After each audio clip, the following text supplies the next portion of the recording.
also have time limit, and so I'm going to fill in quickly.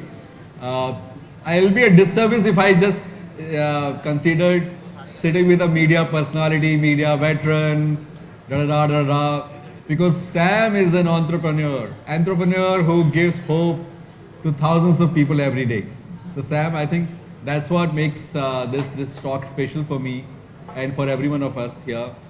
That this entrepreneurship that you have led through years and through decades, I think, because every time an RO is going or pay receipt is coming, an email, it generates hope, and that's what you're doing every day in and out for us. But I would also mention, since we're talking about passions, every time using your advertising report, passion that he shows for people, I think that says it all. So the passion for people, I think, for me defines Sam, because I'm always looking to shake his hand in every event that I know he's coming, and we hardly do any business with him, but I think his passion for people is what gives you energy. Why do you say we hardly do any business? I mean, I mean that's not big enough for you to be sort of obliging any handshake with me. So yeah, but hope to do more, sir. But so let me start with and he was also leading jury for Trailblazer CMO Awards. So I think some good insights are going to come out for what he read about you all. But let me start with this little Urdu couplet that I was just trying to recall in the last few minutes. This is for you, Sam. खुदा का शुक्र है कि दिन दिखाया शादमानी का, करम फरमाइए गुस्ताखों मेहरबानी का, बिलाशक तकलीफ तो हुई होगी आपको आने जाने में, बिलाशक तकलीफ तो हुई होगी आपको आने जाने में, मगर इज्जत हमारी बढ़ गई आपके तशरीफ लाने में. Thank you. So thanks for coming and thanks for taking out time for this DMA Asia gathering. I think some of us have been seeing each other for a few years, and so what keeps you ticking? I mean, I talked about entrepreneurship and passion for people, but what keeps you ticking, Sam, for decade after decade? I mean, because it just has to be more than just passion. So let me start with my school. I went to a school called Bishop Cotton Boys School in Bangalore, and the motto of my school was nec dextrosum, nec sinistrosum. Later on I learned what it stands for is neither to the left nor to the right, go straight on. So that is why I think for 33 years I've been going straight on with single-minded vision, no wasting of time for fancy modern day concepts like work-life balance and all those new concepts. I don't know who created them. But I think what keeps me going, well, you alluded to that. Number one, I think I love meeting people. I think the initial months of COVID were my worst months because I was unable to meet anyone. I must also tell you this, since you spoke a little bit about entrepreneurship. When I became an entrepreneur, I did not become an entrepreneur because I had this sort of dying passion to become an entrepreneur. I know today entrepreneurship is at a huge premium, and especially for those who are working or have worked for long periods of time. Absolutely. I had worked 16 years of my life, 8 in marketing with 2 companies called Sarabhai's and Cadbury, and then 2 in advertising agencies with Contract and Mudra. And I was chugging along, doing reasonably well. I think I shot a little bit into prominence at Mudra, because that was the time, sponsored programs on Doordarshan had become sort of, were beginning to become popular, and we were at the forefront of it, with programs like Rajni and then Bunyad and all kinds of things. So entrepreneurship was really not on my mind at all. But then, Mudra, where I used to work, developed the ambition, what with its initial success, they said, we have the right to be the largest agency of India, given the fact that it was owned by Ambani's. Obviously the what should I say, the billings or whatever we registered, even then probably wasn't even loose change for the Ambani. So they said, you guys are just wasting your time. And why should India's largest agency be a foreign company?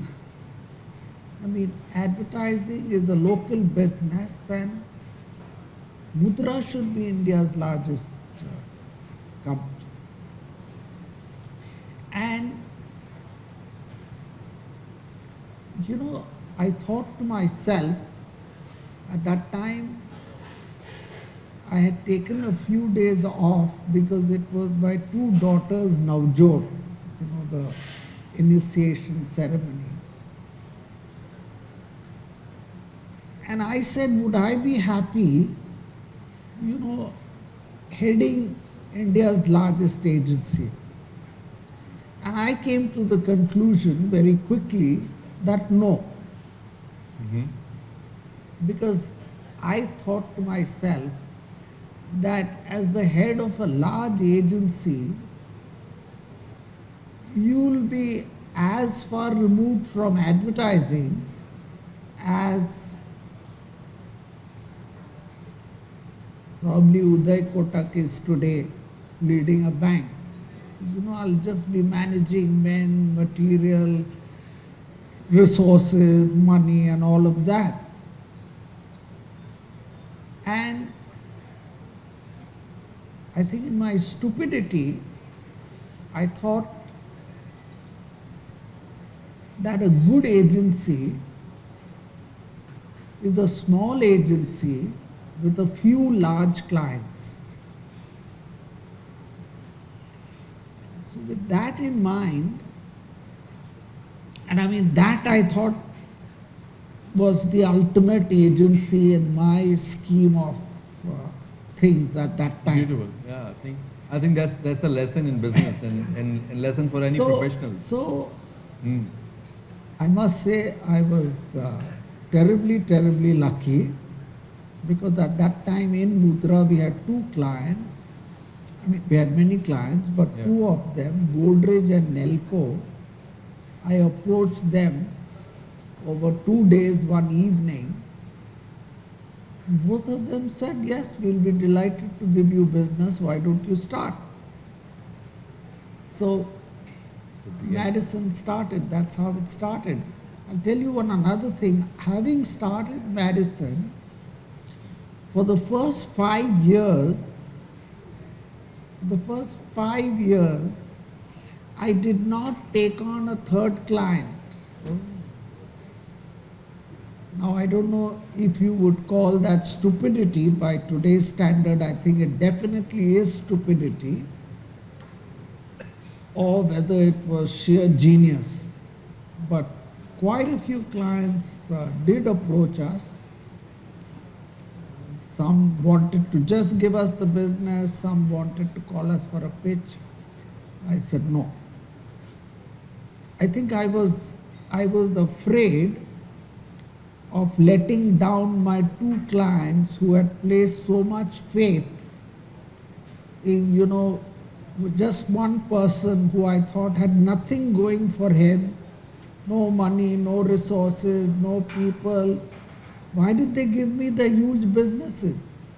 So I was very clear in my mind that I cannot let them down.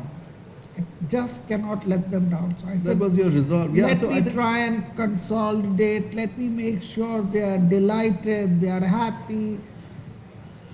Taking on a third client. Incidentally, my third client is sitting there. That was Blue Star, who I think I met Sunil Advani, his boss, and I think he appealed to me, and then after 5 years, I think we decided to take on a third client. So I think a lot of words of wisdom coming out of you've just thrown series of fabulous thoughts. You want to be largest or you want to be good. You want to follow your ambition or you just want to be heading a large organization and so many business lessons.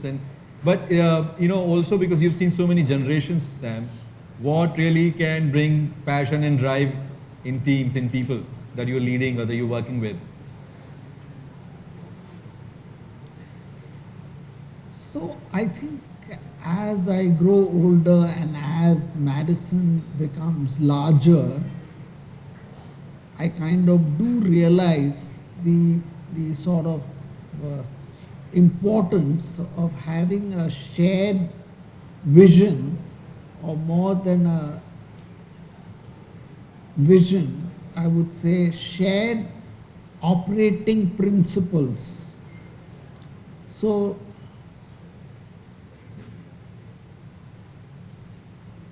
according to me, it's easier to sell a vision.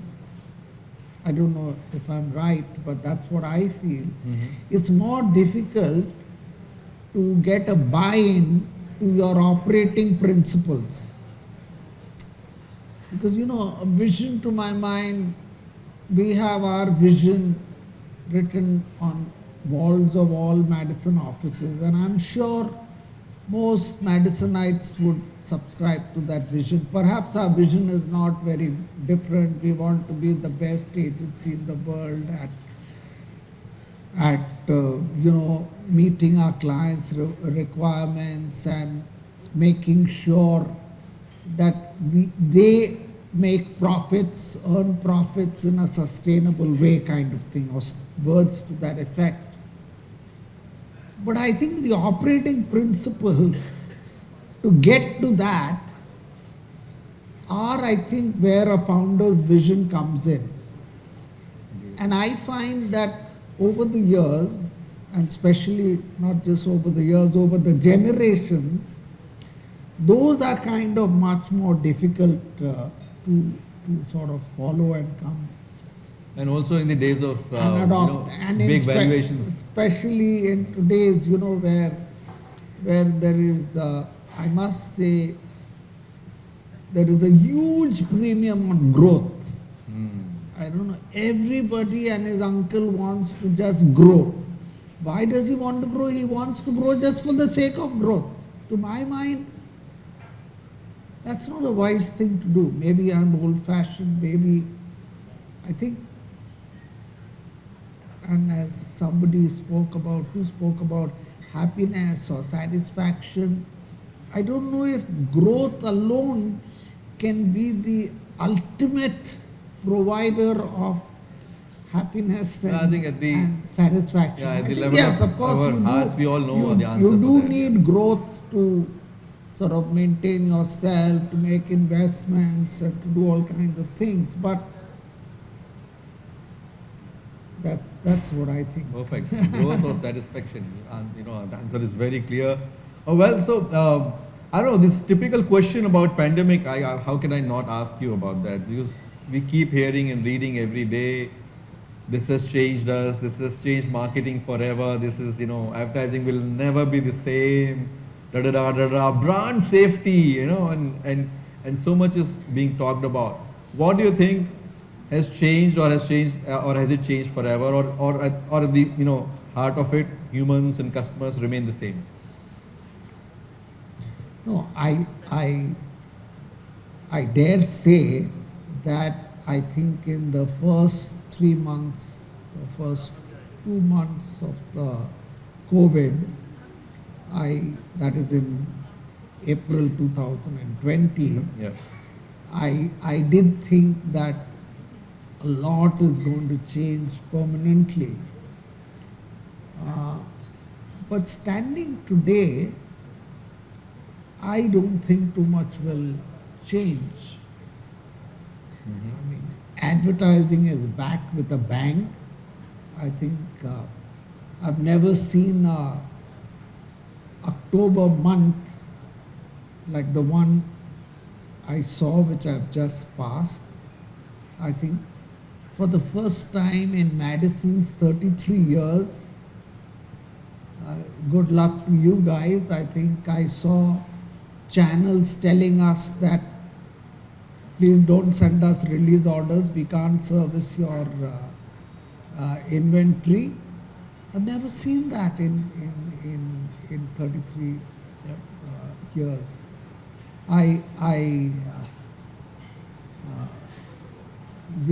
Obviously, when we were having discussions on cost cutting and all that, some senior managers suggested we should give up offices. Why do we need, if we need an office, we'll go to WeWork and all that. I mean, I resisted those kind of moves. They said, oh, Google is doing this, TCS is doing this. I was surprised to find that, to read in the front page of Economic Times that TCS has now issued instructions to all employees to come back to work from 1st January. And a lot of major deals are happening in hiring or renting of leasing of lakhs and lakhs of square feet. Yep. Hotels are doing very well. So You just talked about some global brands, and this is very old debate. And I mean, for a change, I might also sound old-fashioned here, like you said, you are sounding one. When will we see an Indian brand going global, or you think there are already Indian brands that are global? no, I think Indian brands are not global, I must confess, more or less. I think we'll have to admit that I think global brands do require a different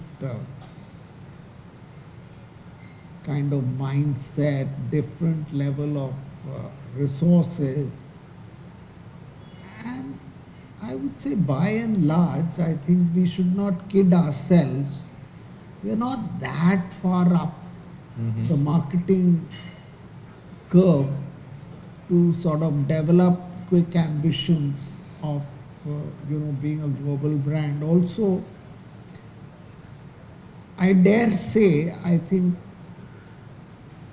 a few companies that have attempted to go abroad, and of course many companies are abroad, not many have even attempted it in the consumer brand space. So we don't really have a history of even trying and failing. I think most people have been realistic. I mean, when you talk of brands, I'm having rum and coke. People used to say Old Monk is a global brand and those kind of things. But I think a true global brand or a true global company is, I think, going to elude us for some more time. At least that's the way I see it today. Well, so we should also ask Sam someday on what's stopping us. But two quick questions I have. One is, because you've been in jury and you've been leading jury for Trailblazers, one big trait that you saw something good about CMOs that are being awarded, you saw something good about them that you want to share here? So I think my approach here would be to first recognize that, by the day, marketing is getting more and more complex. Yeah. Marketing is getting more and more of science to some extent, and of course, a little bit of art. Mm-hmm. But one thing is they're definitely becoming very complex, and it's becoming more and more difficult to win in the marketplace and grow. So I think my effort would be, my desire would be to recognize that talent which, if not has already succeeded, has demonstrated a good application of the mind and good application of certain sound marketing strategies that would put the brand on a solid footing and would begin to show signs of success. Also, I think my approach would have been that many companies are successful, but was that success marketing driven? I think India has no shortage of successful companies, Yeah. but are those is that success because of marketing? So I would say these are the two things that Sure. So I look think for. complexities and people winning within complexities are Yes. ones who are using mind and strategy, and so good luck to them. My last question, Sam, any bold predictions, since the theme of the day is made of bold. Any bold prediction for business in India or around Indian brands? Since you also write the reports on advertising. No, if you meant predictions in terms of media spends, then I think I would wait for that till February middle when our report comes out. Right. And we do a lot of number crunching before we put out our figure. Uh-huh. Since you raised this subject, let me tell you, Uh-huh. in February of 2021, Yeah. our report predicted a 25% growth rate. Mm-hmm. And many people, including some of my clients, said Madison has gone mad. And I think by June and July, I was also beginning to wonder if we had made the biggest boo-boo of our lives. Sitting today, I kind of get the feeling that we're kind of there and that figure was right. I think more than a prediction, I'd probably like to say, and I think someone talked about brand purpose, I think I would put it a little differently. I think with every passing day, the days of safe advertising are gone. I think if you in the olden days when with Godrej, my first client, and when I put them on television, their then CMO, he was not called CMO, he was called marketing director, said Rajni put many on the mat, but Godrej on the map. And at that time, the marketing environment was such that if any brand came on television on Doordarshan, it succeeded. You just had to be on television. However stupid your ad, however lack of persuasive ad it is there, because you were on television, you had almost a right to win. Today, of course, is not like that. Just because you advertise is no guarantee of success. And in that climate, I say that safe advertising is a big mistake. And I also dare say, I think many of you here are from large companies, that the larger the company, the approach is to make the advertising safer. you don't want to upset or offend anyone. And I think increasingly I'm getting the feeling that especially in a country like ours and in today's situation where, social media rules, it's impossible not to offend anyone. And if you try to create advertising that offends no one, I think you'll appeal to no one. I think that's a great statement coming on a day when Made for Bold is being talked about. Great. So, Sam the Grand Balsara, thank you so much for taking our time and thank you so much for leading the jury and coming back.